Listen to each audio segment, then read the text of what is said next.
اعوذ باللہ من الشیطان الرجیم بسم اللہ الرحمن الرحیم اللہم صلی علی محمد وعلی محمد وعجل فرجہم۔ السلام علیکم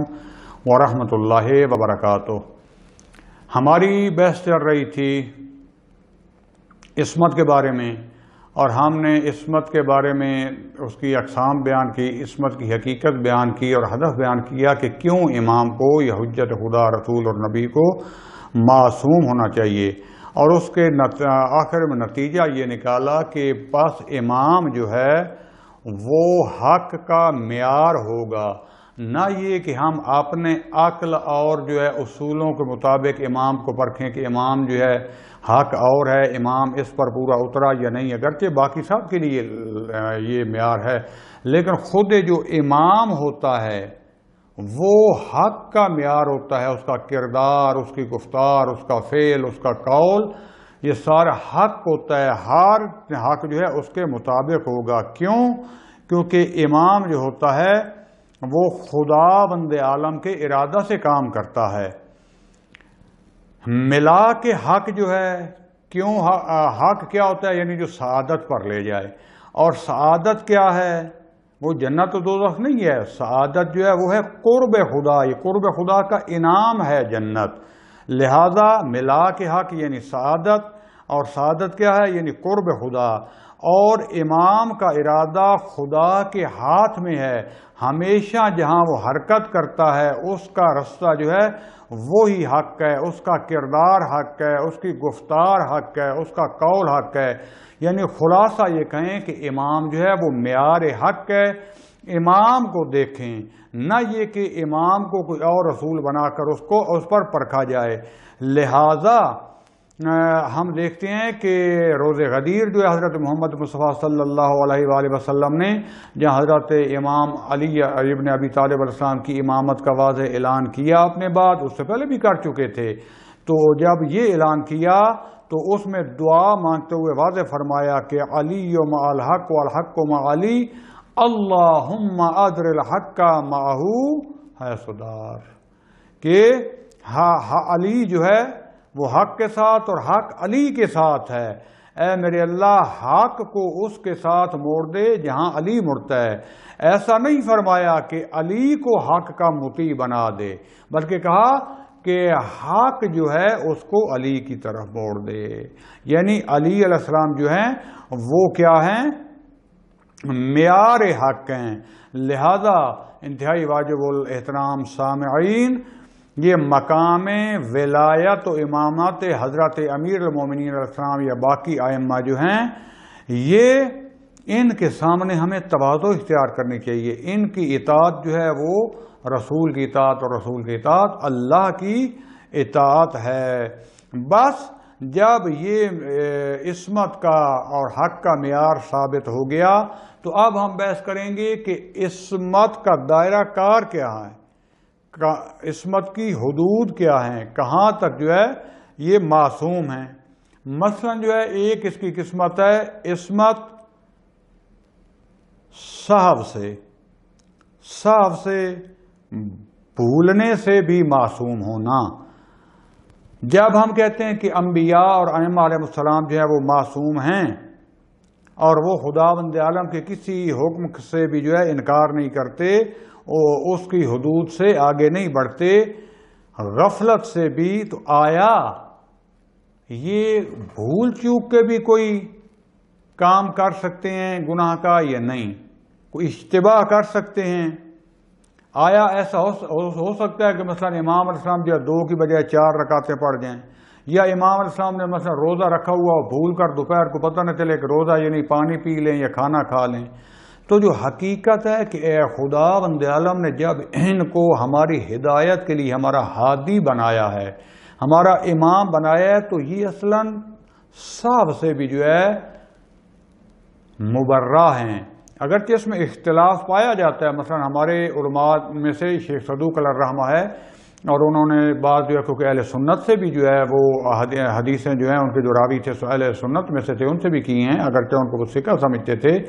تو ان میں سے عقیدتی بھی تو وہ صاحب نبی کے قائل تھے، اور جو باقی عقلی طور پر نقلی کے علاوہ یعنی قرآن و حدیث کے علاوہ جو ہمارے علماء دیتے ہیں دلیل عقلی طور پر کہ لطف خدا ہے کہ امام یا معصوم جو ہوتا ہے وہ گناہ نہ کرے، کیونکہ اگر وہ گناہ کرے گا تو جب ایک اس سے گناہ یا بھول چوک کے بھی سر رد ہو گیا تو باقی اس کا اعتماد ختم ہو جائے گا لوگوں میں، لوگ کہیں گے کہ یہ کیا تو اور بھی کر سکتا ہے، تو اس کا اعتماد ختم ہو جائے گا۔ جبکہ یہ ایک اور حوالے سے وارد ہوتے ہیں، جناب شیخ صدوق علیہ الرحمہ یہ فرماتے ہیں کہ نہیں، لطف خدا یہ ہے کہ اس سے کوئی بھول چوک ان سے ہو جائے تاکہ لوگ ان کو خدا تصور نہ کر لیں، تو اس کا واضح جواب یہی دیا جاتا ہے کہ ان کی صفات سے، ان کے کردار سے پتہ چل جاتا ہے خود خدا کو سجدہ کرنے والے ہیں، یہ روزہ رکھتے ہیں، یہ خدا کے راستے میں جہاد کرنے والے ہیں، اور انہوں نے اپنی پوری زندگی عابد بن کے گزاری، خدا کی عبادت میں گزاری، لہذا واضح ہے کہ خدا کے بندے ہیں۔ اور ادھر سے جو قرآن و حدیث جو ہے یہ بھی دلالت کرتے ہیں کہ کیونکہ اللہ نے جب انہیں ہدایت دی ہے، اتنا علم ان کو دے دیا ہے، اتنی قدرت ان کو دے دی ہے، تو یہ بھول چوک کر بھی گناہ نہیں کر سکتے، کیونکہ اگر یہ بھول کر بھی مثلا مثال کے طور پر روزہ جو رکھا ہوا اور کہ کھا پی لیں تو دیکھنے والے ہو سکتا ہے وہ اس سے یہ لے لیں کہ اس کا مطلب ہے بھوک زیادہ لگی ہو، پیاس ہو تو بندہ کھا پی سکتا ہے مثلا، یا یہ امام کی سنت ہے یا رسول کی سنت ہے، تو اس سے جو ہے باقی کاموں کی حرمت ختم ہو جائے گی۔ لہذا انبیاء علیہ السلام جو ہیں، یہ ائمہ علیہ السلام جو ہے، ہمیشہ خدا بند عالم نے ان کو ایسے کاموں سے محفوظ رکھا ہے۔ پس علم کلام میں جو چیز ثابت ہے کہ مثلا رسول سے لیتے ہیں، کیونکہ امام ان کا نائب ہوتا ہے، رسول وہی خدا بند عالم کی طرف سے جو دریافت کرتا ہے اس میں بھی معصوم ہوتا ہے، اس کو جو ہے اس کی حفاظت کرنے اور لوگوں کو پہنچانے تک بھی جو ہے وہ کیا ہوتا ہے، معصوم ہوتا ہے، اور وہی پر وہ جتنے بھی خدا کے احکامات ہیں ان پر عمل کرنے میں بھی معصوم ہوتا ہے۔ یہاں تک اتفاق ہے۔ ہاں آگے باقی جو چیزیں ہیں، مثلا یہ جو بھول چوک کے خطا کرنا وغیرہ، یا مثلا بچپن میں جو ہے معصوم ہے، اس میں اختلاف پایا جاتا ہے، لیکن تقریباً بلکہ اکثریت قاطع کلن شیعہ کا جو ہے یہ نظریہ ہے، اور قرآن مجید کی آیات سے بھی، روایات سے بھی ثابت ہوتا ہے کہ امام اور رسول جو ہیں وہ ہی بن سکتے ہیں۔ خدا بند عالم اس منصب پر جو ہے ان لوگوں کو سرفراز کرتا ہے کہ جنہوں نے پوری زندگی میں کبھی کوئی گناہ نہیں کیا ہوتا۔ کیوں؟ کیونکہ گناہ خود جو ہے یہ ظلم ہے، اور ظالم جو ہوتا ہے، جو ظلم جس نے کیا ہو، اگرچہ خدا معاف کر دیتا ہے توبہ کرنے پر، لیکن وہ امامت پر فائز نہیں ہو سکتا، خدا اس کو امام نہیں بناتا۔ جس کی واضح ترین جو ہے آیت قرآن مجید میں سورہ بقرہ کی 124 نمبر ہے، جس میں خدا بند فرماتا ہے بسم اللہ الرحمن الرحیم وَإِذِ ابْتَلَىٰ إِبْرَاهِيمَ رَبُّهُ بِكَلِمَاتٍ فَأَتَمَّهُنَّ قَالَ إِنِّي جَاعِلُكَ لِلنَّاسِ إِمَامًا قَالَ وَمِن ذُرِّيَّتِي قَالَ لَا يَنَالُ عَهْدِ الظَّالِمِينَ۔ پس وَإِذِ ابْتَلَىٰ إِبْرَاهِيمَ رَبُّهُ، جب اللہ تعالیٰ نے یعنی ابراہیم علیہ السلام کے رب نے جب انہیں مختلف امتحانات میں سے ابتلا کیا یعنی آزمایا اور وہ اس میں سے پورے اترے، تو حضرت ابراہیم علیہ السلام نے یعنی پہلے نبی تھے، خلیل تھے، رسول تھے، یہ سارے مناصب ان کو مل چکے تھے، اس کے بعد جب سخت تر امتحان لیے اور اس میں جب یہ کامیاب ہو گئے تو اللہ تعالیٰ نے فرمایا کہ میں تمہیں لوگوں کے لیے امام بنا رہا ہوں۔ تو حضرت ابراہیم علیہ السلام نے وجد میں آ کر اتنی بڑی نعمت تھی، اس امامت کو اپنی ذریت کے لیے طلب کیا، کہا کہ آیا میری ذریت میں سے بھی ہو سکتا ہے؟ تو اللہ تعالیٰ نے یہ نہیں کہا ہو سکتا ہے، یہ نہیں فرما دیا قال لا ینال عہد الظالمین، ظالمین تک یہ نہیں پہنچ سکتا، جو آپ کی اولاد میں ظالم نہیں ہوں گے ان تک امامت کا عہدہ پہنچے گا، یعنی بنا لیا امام ان کی اولاد میں سے، سارے امام ہی آئے حضرت ابراہیم علیہ السلام کی اولاد میں سے جو ظالم نہیں تھے، ابتدا سے لے کر آخر عمر تک۔ کیسے ثابت ہوتا ہے؟ عقل یہ کہتی ہے اب ظالم ایک وہ ہے جو جس نے ساری زندگی ظلم کیا اور گناہ کی، ایک ظالم یہ ہو گیا۔ دوسرا وہ ہے کہ جس نے زندگی میں کبھی کوئی ظلم نہیں کیا، کبھی کوئی گناہ نہیں کیا۔ یہ اس کو تفصیل سے بیان کیا ہے علامہ محمد حسین طباطبائی، مفسر کبیر جو گزرے ہیں رحمۃ اللہ علیہ، جو فقیہ بھی تھے، ایک عارف بھی تھے، فلسفی بھی تھے، اس کے بعد جو کہتے ہیں کہ ایک عقل کہتی ہے یا تو ایک وہ شخص ہے جس نے پوری زندگی ظلم کیا یا ساری زندگی کوئی ظلم نہیں کیا. تیسرا وہ ہے کہ جو پہلی زندگی میں ظالم تھا بعد میں توبہ کر کے اس نے کبھی ظلم نہیں کیا, یا جو پہلے نیک تھا لیکن آخر زندگی میں وہ ظالم ہو گیا. تو کہتے ہیں کہ محال ہے, عقل کہتی ہے محال ہے کہ اللہ تعالیٰ ایسے شخص کو امامت دے کہ جو تمام زندگی جو ہے ظالم رہا ہو یا آخر زندگی میں وہ ظالم ہو گیا. ان تک تو عقلاً کبھی نہیں پہنچ سکتی. دو باقی رہ گئے کہ جس نے ساری زندگی میں کوئی جرم نہیں کیا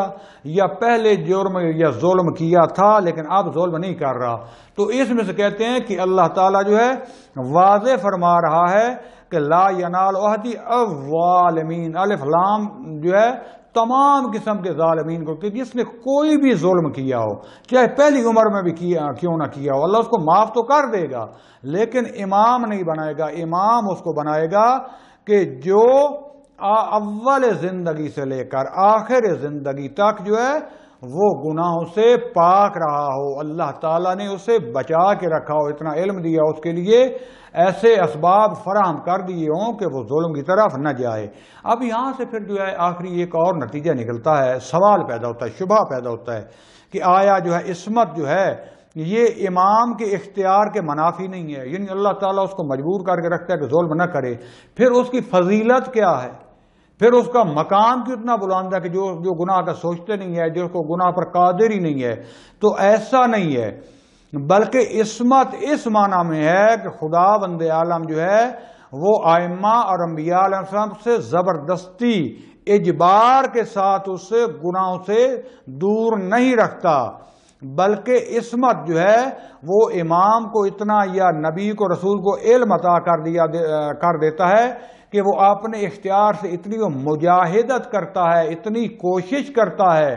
کہ وہ ان گناہوں سے اپنے آپ کو بچا لیتا ہے. کیونکہ عصمت اور طہارت کی جڑ جو ہے, اس کی جو روٹس جو ہیں وہ نورانیت قلب جو ہوتی ہے امام اور رسول کی, اس میں ہے کہ وہ جو ہے معصیت اور گناہ کی طرف جو انسان کی خواہشات ہوتی ہیں, جو انسان کا حظ نفس ہوتا ہے ابھارتا ہے, یہ اتنا اپنے اوپر کنٹرول بناتے ہیں, کوشش کرتے ہیں بار بار, ان کو علم بھی ہوتا ہے اتنی کہ اس کے نتائج یہ نکلیں گے, اس کے عواقب یہ ہیں, اور خدا بند عالم نے جو نور عطا کیا ہوتا ہے اس نور کی جو ہے روشنی میں یہ حرکت کرتے ہیں اور اپنے اختیار کے ساتھ ان برائیوں کی طرف, گناہ کی طرف نہیں جانے دیتے. ہاں اب کیونکہ یہ نور جو ہوتا ہے یہ خدا کی طرف سے ہی ہوتا ہے, خدا نے یہ علم اور نور عطا کیا ہوتا ہے, یہ ساری رحمت خدا کی طرف سے ہوتی ہے. امام کے قلب جو نورانی ہوتا ہے یہ خدا کی طرف سے ہوتا ہے, تو لہذا کہا جا سکتا ہے کہ خدا بند عالم جو ہے ان کو ہر برائی سے بچا کے رکھتا ہے. شیطان جو ہے ان کے اوپر اپنا غلبہ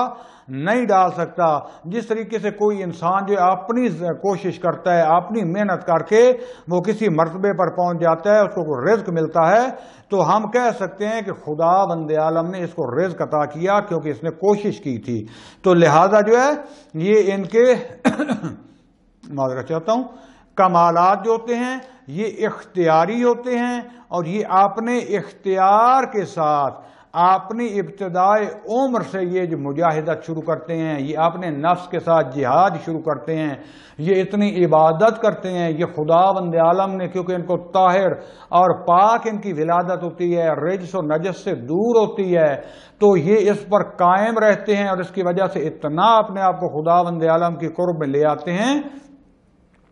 کہ پھر ان سے کوئی گناہ سرزد نہیں ہوتا.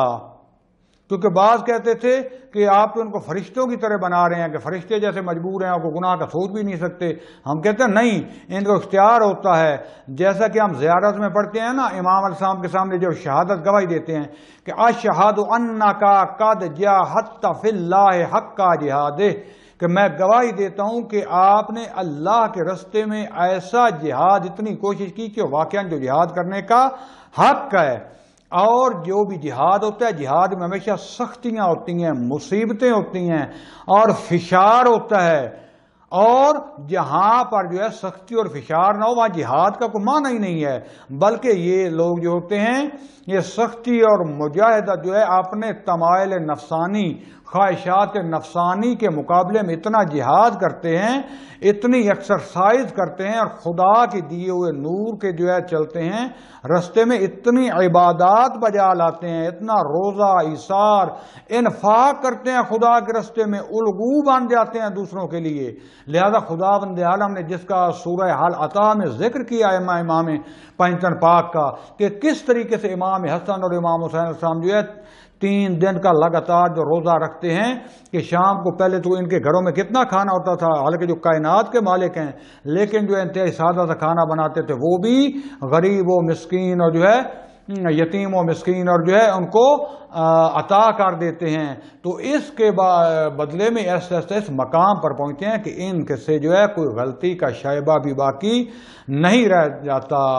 اب آخر میں سوال یہ رہ جائیں گے کہ اگر آپ یہ عصمت ثابت کر رہے ہیں تو خود قرآن مجید میں خدا بند عالم جو ہے وہ مثلا رسول خدا صلی اللہ علیہ وسلم یا باقی انبیاء کے بارے میں جو ہے وہ نسبت دیتا ہے کہ میں آپ کے گناہ معاف کر دوں گا، اور یہ کہتے ہیں کہ ہم نے میرے اللہ جو گناہ کیے ہیں معاف کر۔ مثال کے طور پر یہ خدا بند عالم جو ہے سورہ فتح میں فرماتا ہے بسم اللہ الرحمن الرحیم